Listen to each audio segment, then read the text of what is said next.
All right, coach, let's just jump right into it, man. We got the Brandon Aiyuk situation. First of all, we had what came out over the weekend was that Brandon Aiyuk and the 49ers contract situation had stalled.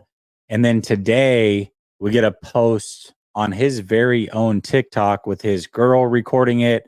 He's talking to Jaden Daniels and he basically says, hey, they don't want me. They don't want me anymore.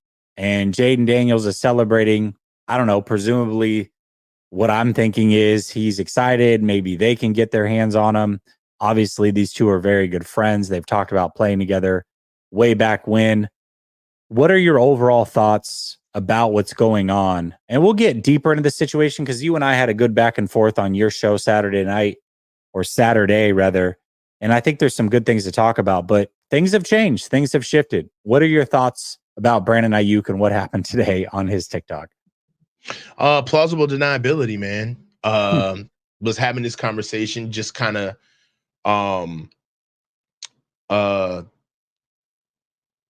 look. So I feel like Brandon Aiyuk is understanding that, I need to be able to keep my market and keep my cachet as a professional. And the last thing that I want to do is leave an organization like the 49ers as a malcontent. And I feel like, when you're going through a breakup, you kind of start clamoring for position because you understand that the breakup is about to happen and I'm not going to get railroaded. You're not going to get railroaded. I'm going to leave with dignity. You're going to leave with dignity. And at times you can see kind of everybody kind of going for broke in a sense. And for me, I think that a conversation like that with Brandon is more plausible deniability of him kind of putting it out there like, hey, they didn't want me. I feel like there's a silent but to that.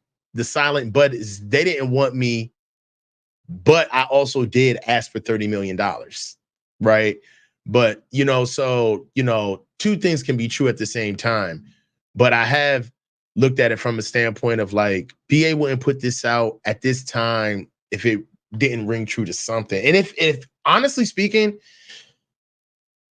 this really doesn't have anything to do necessarily what the real time situation is. But from BA's perspective, it kind of still feels like he is a little uninformed.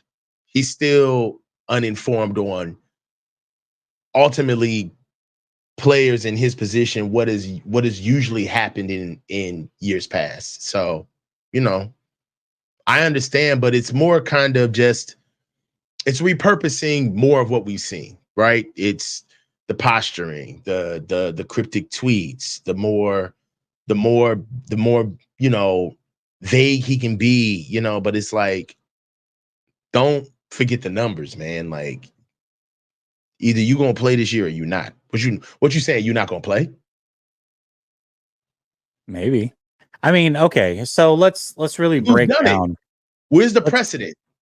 Well, I mean, it has happened. It's not like a player hasn't sat out. It's been a while. Well, Chris Jones did it last year. He sat out and he got paid immediately. Because they're like, yeah, we can't win without you. So go ahead and get in the building. Right. We'll pay you.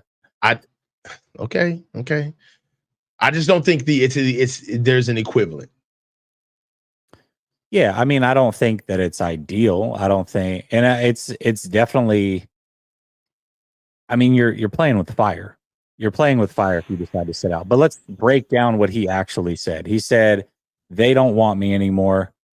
Now, that doesn't mean that they told him, hey, Brandon, by the way, we don't want you on the team anymore. Is that, do you believe that that's what was said? Or do you believe it's as simple as, hey, I've got a demand, that 30 million that you're talking about, or whatever that demand is. And they've said they're not going to meet that demand, which is them saying, we're out on the Brandon Aiyuk business at the price that you're asking for. Is that kind of more in line with what you think has happened here? Yeah, I mean, I think that I don't think that they're necessarily telling him we explicitly don't want you. I feel like they're telling him we don't want you at 30, right? We don't want you at 30 at what your asking price is, right? And it is a little disingenuous for it to be put out there as like they say they don't want me back. I mean, that's kind of sounding like a rookie who's barely trying to make the team and he's holding hat in hand, hoping that they give him another chance. That's not the context of that at all. Where Brandon Aiyuk was just sitting at the doors, the front offices of the 49ers, waiting in the lobby on his fate. Like, it didn't work that way. This has been a lot of volleys have gone back and forth in this dance, right? Brandon's camp has sent overtures. The Niners have sent overtures. The Niners have moved accordingly based off Brandon's actions, and Brandon has moved accordingly in social media and how he's spoken based off the Niners' actions. So there ain't nobody innocent in this situation, is what I'm trying to say, Jess. Nobody's innocent. And from that perspective, because we know that nobody's innocent, the first person who tries to make it a good and evil thing is nefarious off rip. Like, they didn't want me back. It's like, no, bro, and then you got to look at it this also. This is Brandon Aiyuk's first contract negotiations, right, of his career. We don't hear a lot from Brandon, right, as far as like interviews. And that's just really not his personality, I don't believe, right? He's kind of a close-knit, I have a tribe, I talk to who I'm close with. I'm not necessarily an outward going type of person, right? I'm not bubbly so much. So this is kind of like a first test case on what is it like to look at Brandon for like an extended amount of time. And I have to be honest with you, he's a little immature. He's a little petty. He is. He's a hard worker, right? He really cares about his craft, but he's a little sensitive. And I mean, go figure, professional athletes are immature and sensitive. I get it.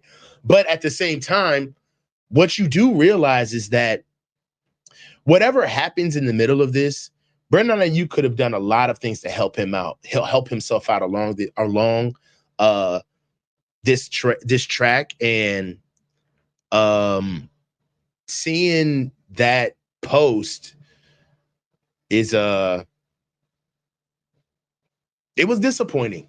It was, even like his girl or his sister, whoever that is in the background, he got me blogging and shit. And it's just like, come on, bro. Like, what are we doing here? Like, this is like, you got Jaden Daniels reacting to what our situation is going on. And it's just like, I understand that this is kind of like the new age of things. But, if I was Brandon's agent, you know what I'm saying? Like, I would be telling him, like, this isn't a good look for you professionally. And I understand that you're going through this back and forth with the 49ers, but there's got to be other organizations looking at this and saying to themselves, well, man, when we're up on Brandon's contract and if we got something going on, depending on the context of the situation, I mean, could we be going through this right now? You know what I mean? It's like, for what it's worth, the Niners have been, you can say what their intentions are. You can say what they've told Brandon Aiyuk behind closed doors or how they felt about him. But whatever they've done, when it comes time to publicly, representing the negotiation situation between them and Brandon, I feel like the 49ers have been class personified, right? They've said that they want Brandon back, that they're interested in having him. We're trying to get we're trying to get to the table to get things close as possible between both sides. But this type of stuff from Brandon, man, is like, but see, I'm going to push back on that because they've let some things go. Matt Mayoko said some things, and that's straight from the team. Like, Matt Mayoko isn't talking on some happenstance about whatever. It's basically saying, like, listen, they're giving a number and Brandon isn't accepting. What do you want him to do? Like, what do you want us to do?